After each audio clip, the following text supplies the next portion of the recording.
Assalamualaikum warahmatullahi wabarakatuh. Perkenalkan, nama saya Dian Estri Prianingrum, mahasiswi Stikes Mitra Keluarga, Prodi S1 Ilmu Gizi tingkat 2.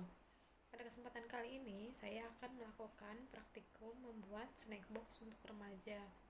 Untuk itu, langsung saja kita ke proses pembuatannya. Pertama, proses pembuatan agar-agar. Di sini menggunakan bahan Nutrijel plain, buah stroberi secukupnya dan buah kiwi secukupnya. Kemudian setelah itu siapkan wadah kosong dan buka bungkus Nutrijel, kemudian tuang ke dalam wadah tersebut. Setelah itu ditambahkan dengan 700 ml air yang sudah saya siapkan sebelumnya dan diaduk rata. Setelah rata, baru dapat dinyalakan kompornya dan ditunggu hingga mendidih. Untuk proses pemasakan agar-agar ini disarankan sering-sering diaduk agar agar tidak cepat menggumpal. Sambil menunggu agar-agar mendidih, selanjutnya saya mengecilkan api agar tidak cepat menggumpal dan saya memasukkan buah stroberi dan buah kiwi yang sudah saya siapkan sebelumnya ke dalam cup yang sudah tersedia.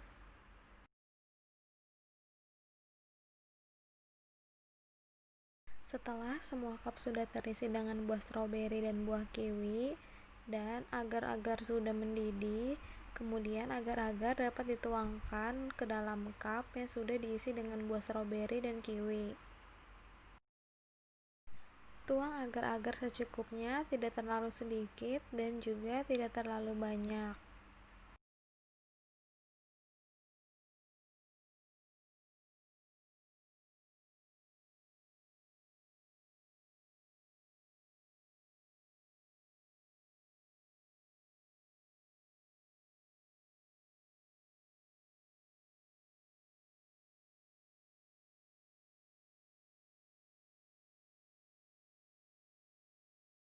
Proses yang kedua adalah proses pembuatan combro dan misro. Yang pertama-tama yang saya lakukan adalah memarut singkong menggunakan parutan manual.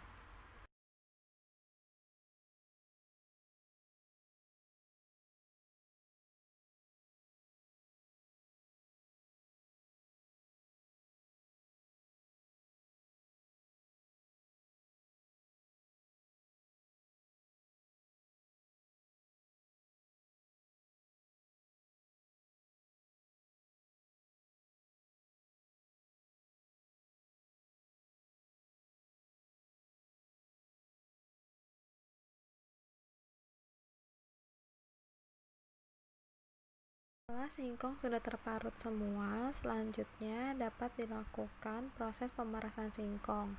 Tujuan proses pemerasan singkong di sini yaitu agar nantinya combro dan misro tidak terlalu lembek.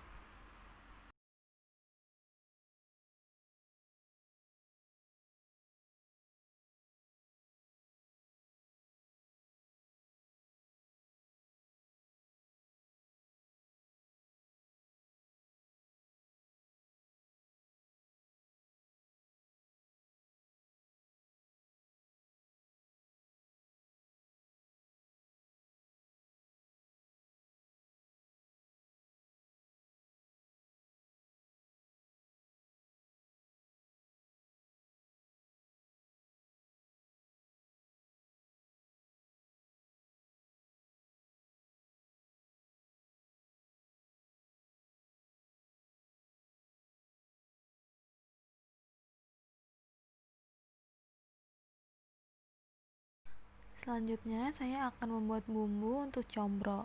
Di sini saya menggunakan 4 buah cabai, 2 siung bawang merah, dan 2 siung bawang putih. Kemudian 3 bahan tersebut saya ulek hingga halus.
Setelah bumbu halus, selanjutnya saya melakukan proses penumisan bumbu tersebut.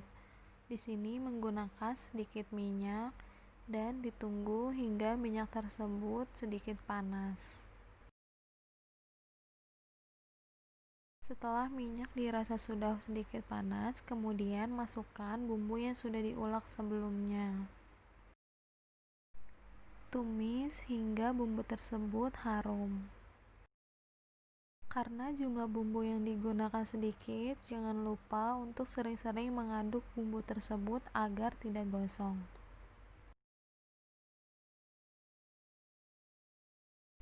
Tidak lupa saya menambahkan sedikit garam sebagai perasa dan memasukkan oncom yang sudah saya hancurkan sebelumnya. Setelah itu, aduk hingga rata. Dan saya juga menambahkan sedikit gula agar terdapat rasa manis dan menambahkan sedikit air yang bertujuan untuk oncom dapat menempel dan bumbu dapat merata. Kemudian aduk kembali hingga bumbu dan oncom tercampur rata. Untuk selanjutnya adalah proses pemasukan isi ke dalam singkong yang sudah dihancurkan sebelumnya.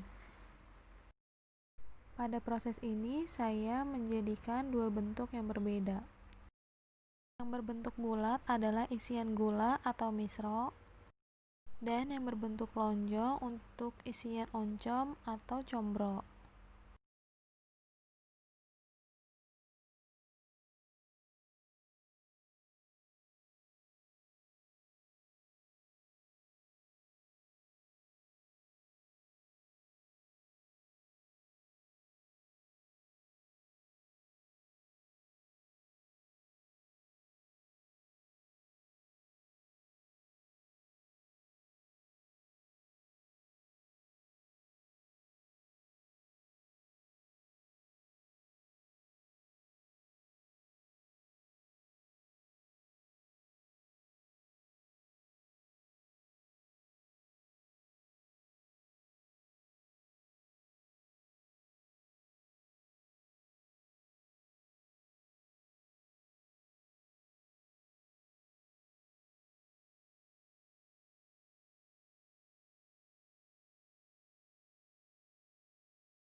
Selanjutnya adalah proses pembuatan lumpia isi mie. Bahan yang saya gunakan di sini yang pertama ada kulit lumpia, yang kedua ada telur dan 1 bungkus Indomie. Selanjutnya, Indomie tersebut direbus pada air yang sudah mendidih. Rebus selama kurang lebih 3 menit. Setelah matang, kompor dapat dimatikan dan mie tersebut dapat disaring agar terpisah dari airnya. Kemudian masukkan pada wadah.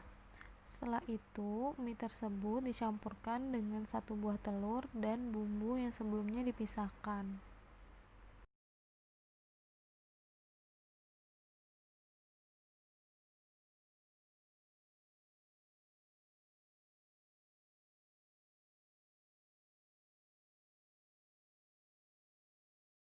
Kemudian aduk hingga bumbu tercampur rata dengan mie.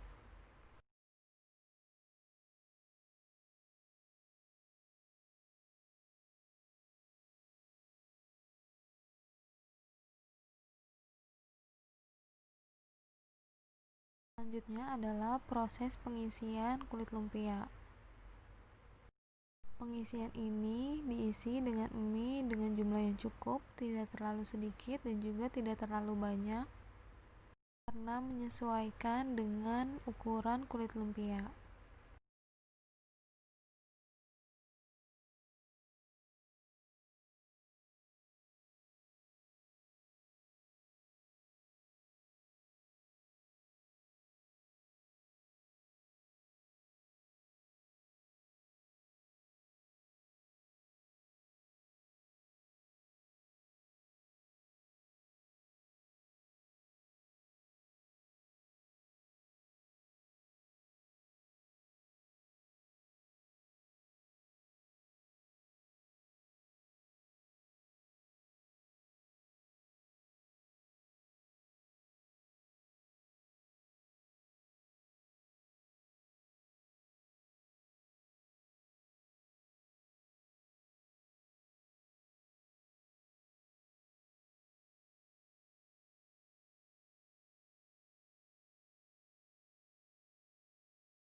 Proses yang selanjutnya adalah proses penggorengan bahan yang sebelumnya telah dibuat.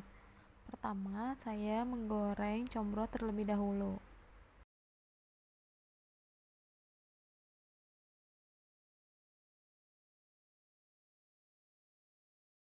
Goreng selama kurang lebih 3 menit hingga warna combro berubah kecoklatan. Setelah warna combro berubah menjadi kecoklatan dan dirasa sudah cukup, lalu combro tersebut dapat diangkat. Selanjutnya, saya melanjutkan dengan proses penggorengan misro. Pada proses penggorengan misro ini sama halnya dengan penggorengan combro. Digoreng hingga warna berubah sedikit kecoklatan selama kurang lebih 3 menit. Setelah dirasa cukup, misro dapat diangkat. Selanjutnya, saya juga melanjutkan dengan penggorengan lumpia isi mie yang sudah saya buat sebelumnya. Pada proses penggorengan lumpia isi mie ini dibutuhkan waktu yang lebih singkat karena kulit lumpia lebih cepat matang ketika digoreng. Setelah kulit lumpia berubah warna menjadi kecoklatan, kemudian lumpia tersebut dapat diangkat.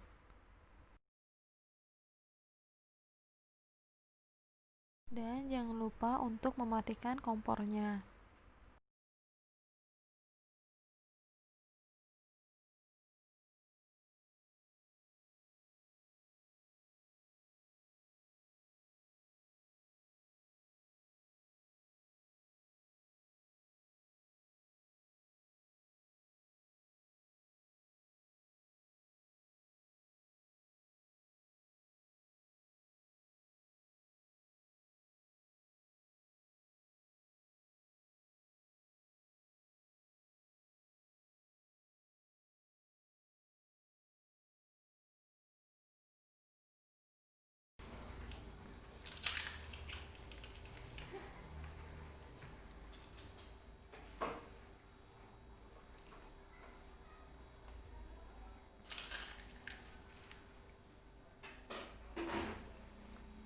Gimana rasanya?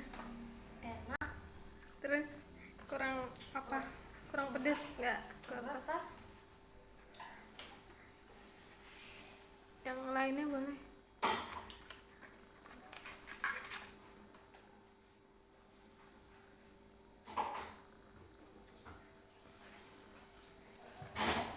Enak.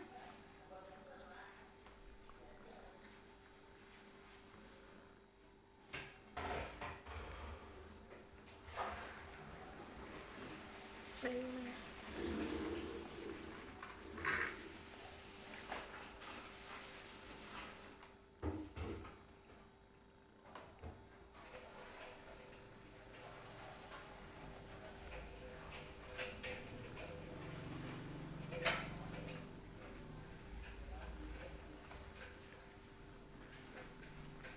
Itu apa? Mistro ya? Mistro atau combro? Combro. Pedes gak? Enggak. Sedang? Iya. Agarnya dicobain.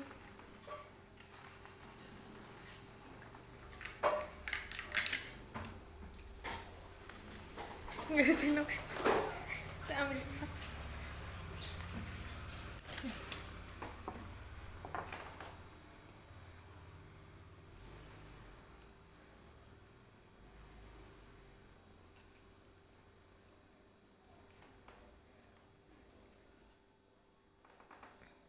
Manisan nggak? Udah pas. Iya.